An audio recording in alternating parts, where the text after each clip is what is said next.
മെറ്റന ministries YouTube ചാനലിലേക്ക് ഏവർക്കും സ്വാഗതം.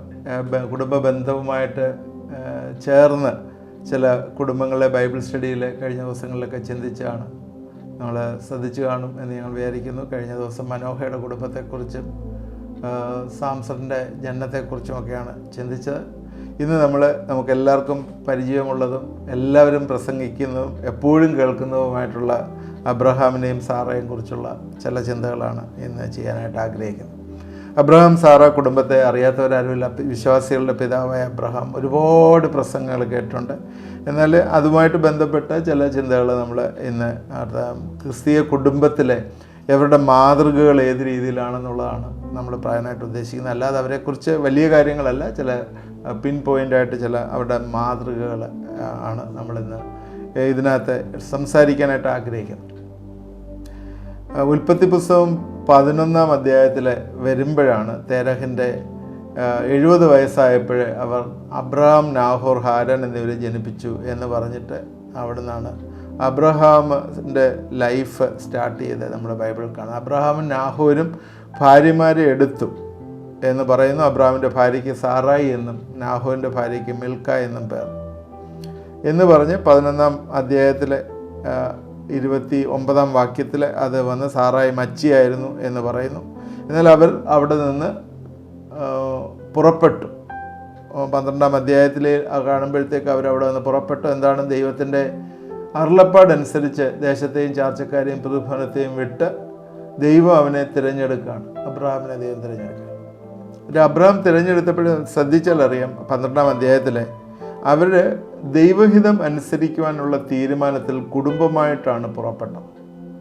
ഭാര്യ എന്ന് പറയുന്നത്, എനിക്ക് ഒരു ജോലിയുണ്ട്, എനിക്ക് തൽക്കാലം ഇപ്പോൾ അങ്ങോട്ട് വരാൻ പറ്റത്തില്ല, ഞാനത് ചെയ്തുകൊണ്ടിരിക്കുകയാണ്. ഭർത്താവ് പറയുന്നു, അങ്ങനെയല്ല, നീ വന്നേ പറ്റുള്ളൂ വേറെടുത്ത. ഈ പഴയ കുടുംബങ്ങൾ പണ്ടത്തെ ഒക്കെ ആയതുകൊണ്ട് നമ്മൾ ഈ പറയുന്നതൊക്കെ ഏകദേശം 6000 വർഷത്തിന് മുമ്പുള്ള കാര്യങ്ങളാണല്ലോ ഈ പറയുന്നത്. അന്ന് അങ്ങനെയുള്ള സാഹചര്യങ്ങളൊന്നും അല്ലായിരുന്നു. ഭാര്യ ഭർത്താവ് പോകുമ്പം കൂടെ ഭാര്യയും പോകുന്ന ഒരു അനുഭവം ഉണ്ടായിരുന്നു. ഇന്നത്തെ സാഹചര്യങ്ങളൊക്കെ മാറി. ഇന്ന് കമ്പ്യൂട്ടർ യുഗത്തിലെ ഒരുപാട് വ്യത്യാസമുണ്ട്. എന്നാൽ നമ്മൾ കാണുന്ന ഒരുമിച്ചുള്ള തീരുമാനം, ദൈവഹിതം അനുസരിപ്പാനുള്ള ഒരുമിച്ചുള്ള തീരുമാനം, അത് ഏറ്റവും പ്രധാനപ്പെട്ട ഒന്നാണ്. അത് ഭാര്യയും ഭർത്താവും ഒരു കാര്യം ദൈവത്തിൻ്റെ ഹിതം അറിയിച്ചു കഴിഞ്ഞാൽ ദൈവസന്നിധിയിലിരുന്ന് അത് രണ്ടുപേരും കൂടി പ്രാർത്ഥിച്ച് തീരുമാനമെടുക്കുന്ന നല്ലൊരു സ്വഭാവം അബ്രഹാമിനും ഭാര്യ സാറായിക്കും ഉണ്ടായിരുന്നു. അത് ശ്രദ്ധിക്കുക. അതാണ് അതിനകത്ത് പ്രത്യേകിച്ച് എടുത്ത് പറയാനുള്ള ഒരു പിൻ പോയിൻ്റായിട്ട് പറയാനുള്ള ഒരുമിച്ചുള്ള തീരുമാനം, ദൈവഹിതം അനുസരിപ്പാനുള്ള ഒരുമിച്ചുള്ള തീരുമാനം. അവിടെ ദൈവത്തിൻ്റെ നന്മകൾ, അനുഗ്രഹങ്ങൾ വരും. അവരൊരുമിച്ച്, അത് മാത്രവുമല്ല സഹോദരൻ്റെ മകനായ ലോത്തും അവരുണ്ടാക്കിയ സമ്പത്തുകളും ഒക്കെ കൂട്ടി, ആളുകളെയൊക്കെ കൂട്ടി അവരെ പുറപ്പെട്ട കനാൻ ദേശത്തേക്ക് പോയതായിട്ട് കാണും. ആ ജേർണി തൊട്ട് ദൈവം അബ്രഹാമുമായിട്ട് ഡീൽ ചെയ്യുകയാണ് നമ്മൾ ബൈബിളിൽ കാണുന്നത്. അത് മാത്രമല്ല അവിടെ ശരിക്കും ഒരു വർഷിപ്പ് ആ കുടുംബത്തിൽ സ്റ്റാർട്ട് ചെയ്യുന്നതായിട്ട് കാണുന്നുണ്ട്. 12-ന്റെ 8-ാം വാക്യത്തിൽ അവർ കൂടാരമടിച്ച് അവർ യഹോവയ്ക്ക് യാഗപീഠം പണിത് യഹോവയുടെ നാമത്തിൽ ആരാധിച്ചു. ദൈവം വിളിച്ച് ഇറക്കിയ ഒരു വ്യക്തി തൻ്റെ തെക്കോട്ട് യാത്ര ചെയ്തുകൊണ്ടിരിക്കുമ്പോൾ തന്നെ അവർ കൂടാരമടിച്ച് അവർ ഒരു കാര്യം ശ്രദ്ധിക്കുക, അവർ ആരാധനയിൽ ഇൻവോൾവ് ചെയ്തതായിട്ട് കാണും. ഒരു കുടുംബമായിട്ട് ദൈവഹിതം അനുസരിക്കുക, കുടുംബമായിട്ട് ആരാധനയിൽ ഇൻവോൾവ് ചെയ്യുക, ഇതൊക്കെ പ്രധാനപ്പെട്ട കാര്യങ്ങളാണ്. ക്രിസ്തീയ കുടുംബങ്ങളെ സംബന്ധിച്ചിടത്തോളം ഇതൊക്കെ മാതൃകയാക്കി എടുക്കേണ്ട കുടുംബങ്ങൾ ആണ്. എന്നിട്ട് അവർ വർദ്ധിച്ചു, ആ നാട്ടിലൊക്കെ വർദ്ധിച്ചു വന്ന് ആടുമാടുകളൊക്കെ കൂടി എല്ലാം കഴിഞ്ഞപ്പോഴത്തേക്ക് പ്രത്യേകിച്ച് ഒരു പ്രശ്നം അവിടെ ഉണ്ടായി. അബ്രഹാം ബഹുസമ്പന്നനായിരുന്നു. അപ്പോഴത്തേക്ക് ഒരു കാര്യം, ചില ഇടയന്മാർ തമ്മിലൊരു പിണക്കം. അങ്ങനെ ലോത്തും അബ്രഹാമും തമ്മിൽ ചെറിയൊരു പ്രയാസം പോലെ വരും എന്ന് മനസ്സിലാക്കിക്കൊണ്ട് ഇവിടെ ലോത്തിനോട് തിരഞ്ഞെടുക്കാനായിട്ടുള്ള ഒരു അവകാശം അബ്രഹാം കൊടുക്കുന്നതായിട്ട് കാണും. സഹോദരന്മാർ തമ്മിൽ ഒത്തൊരുമിച്ച് വസിക്കുന്നത് എത്ര ശുഭവും എത്ര മനോഹരവും എന്ന് ബൈബിള് പറയുന്നുണ്ട്. അത് ബ്ലഡിലുള്ള സഹോദരന്മാർ മാത്രമല്ല, അതിനേക്കാളും ഉപരിയാണ് ഫെലോഷിപ്പിലുള്ള സഹോദരന്മാർ. കാരണം ബ്ലഡ് റിലേഷനേക്കാളും കുറച്ചും കൂടി ശക്തിയുള്ളതാണ് എന്നാണ് ഞാൻ മനസ്സിലാക്കുന്നത് ദൈവത്താൽ വീണ്ടെടുക്കപ്പെട്ട ജനത്തിൻ്റെ സാഹോദര്യം.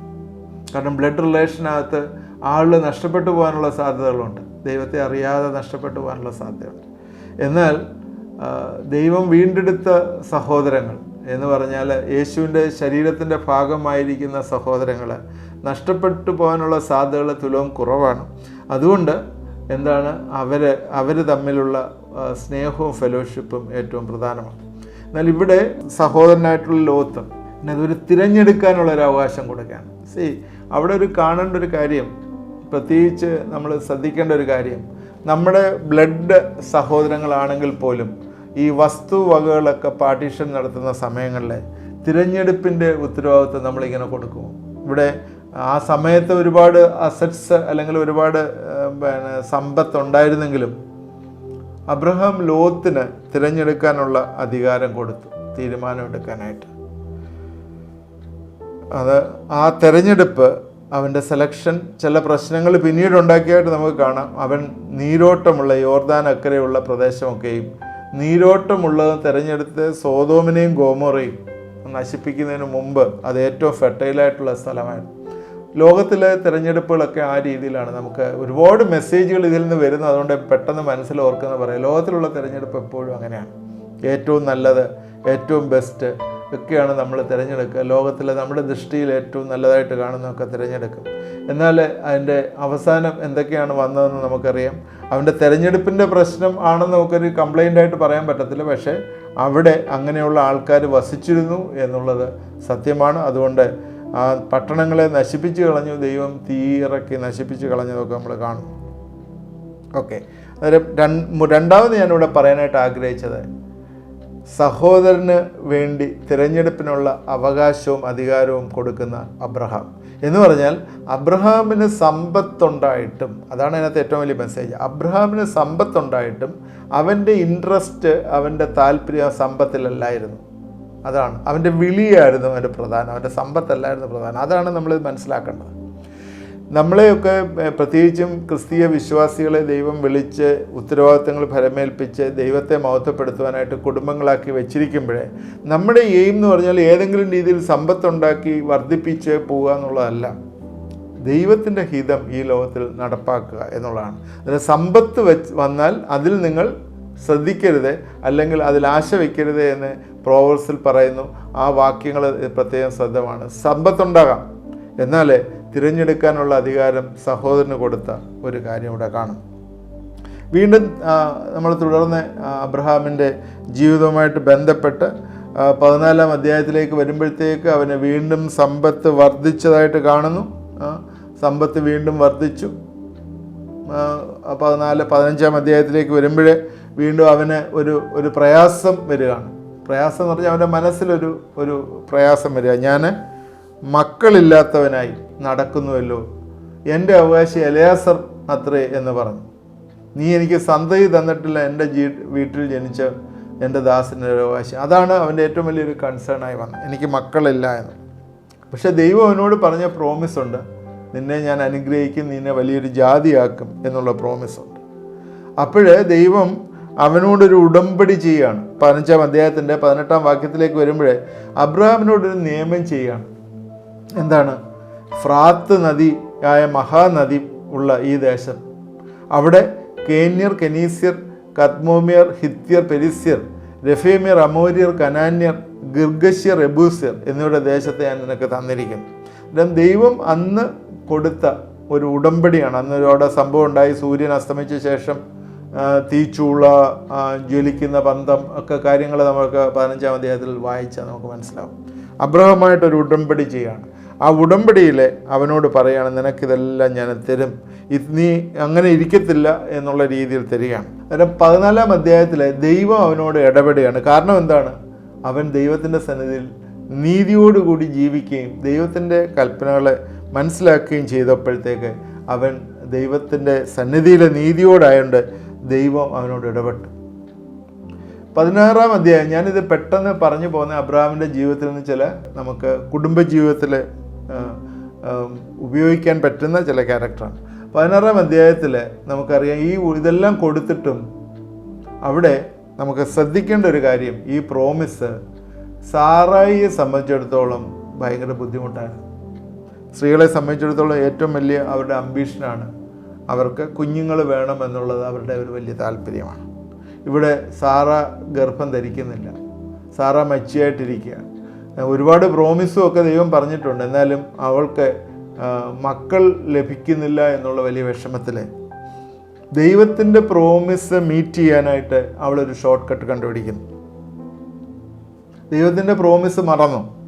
കാരണം 10 വർഷമോടെ അവൾ വെയിറ്റ് ചെയ്തു, എന്നിട്ടൊന്നും ഈ പ്രോമിസ് ഒന്നും വരുന്നില്ല. ഇനിയും നീണ്ടുപോയാലൊന്നും, പ്രത്യേകിച്ച് ഭർത്താവിനും പ്രയാസമാകും, ഭർത്താവിനും കുട്ടികളുണ്ടാകാനുള്ള സാധ്യതയില്ല ഇത് നീണ്ടുപോയാൽ. ഞാൻ 10 വർഷം ദൈവം പറഞ്ഞു, പ്രോമിസിനൊക്കെ വെയിറ്റ് ചെയ്തു, എന്നിട്ടും നീണ്ടുപോയി കഴിഞ്ഞാൽ അതിന് സാധ്യതയില്ല.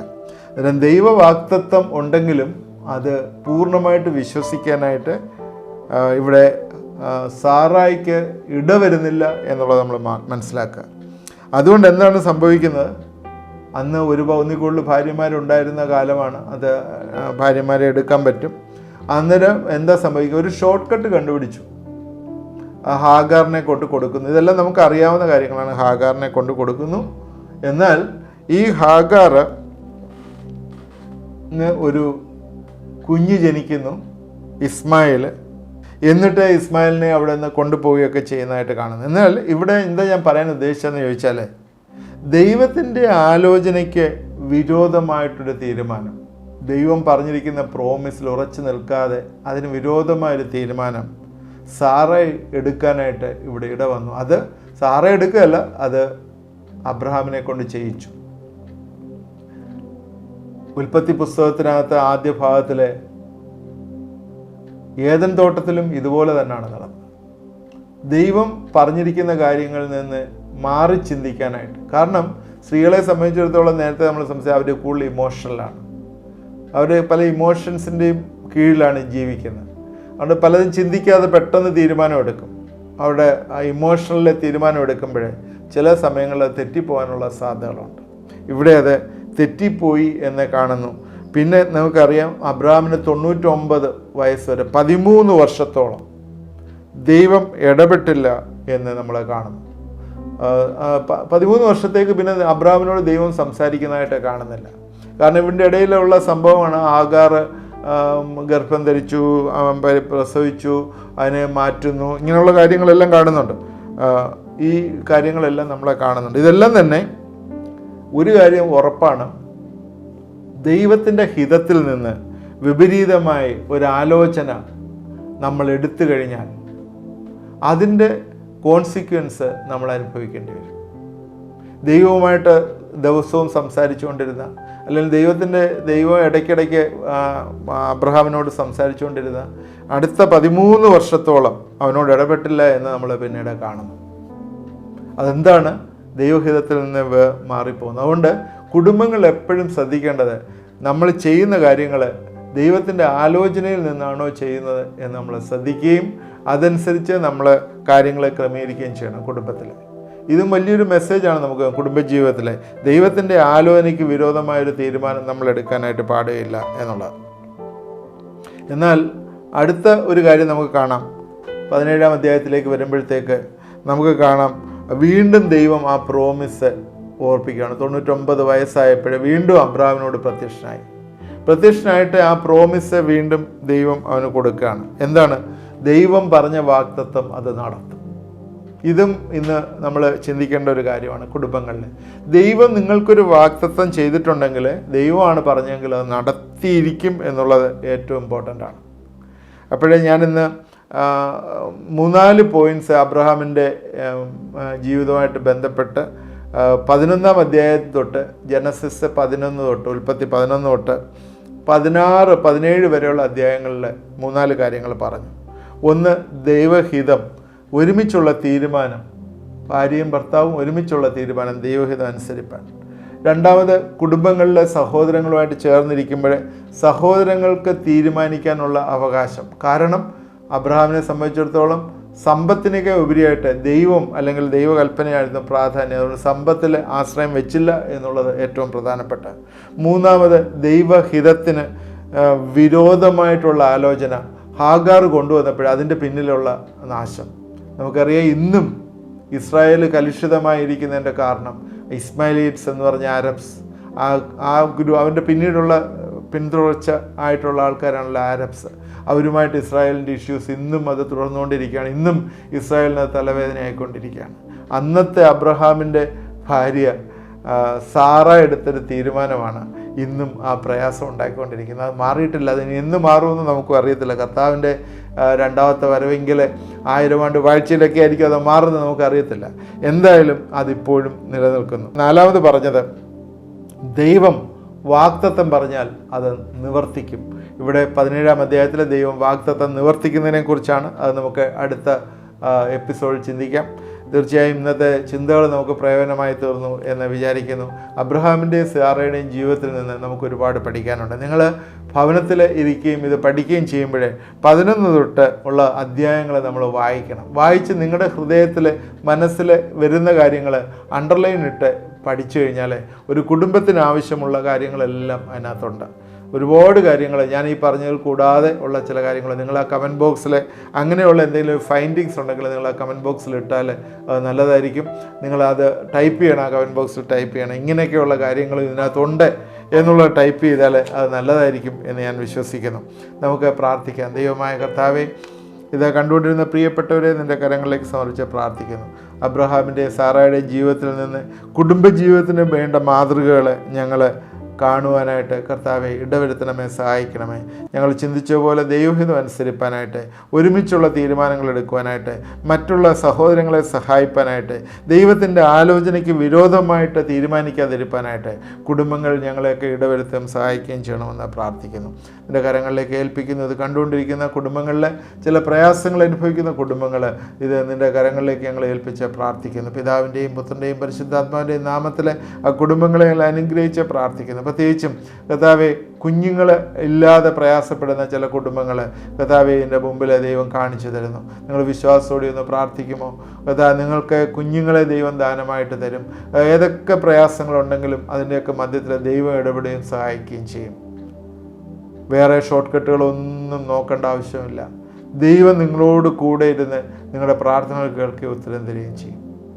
ഈ ദിവസങ്ങളിൽ ദൈവത്തിൻ്റെ ആത്മാവ് എന്നോട് ചേർന്ന് പ്രാർത്ഥിക്കുന്ന കുടുംബജീവിതങ്ങൾ കർത്താവെ ഇടപെടുകയും സഹായിക്കുകയും ചെയ്യണമെന്ന് പ്രാർത്ഥിക്കുന്നു. അവിടെയൊക്കെ ദൈവത്തിൻ്റെ നന്മകൾ അനുഗ്രഹങ്ങൾ കാണുവാനായിട്ട് ഇടവരുത്തണമേ.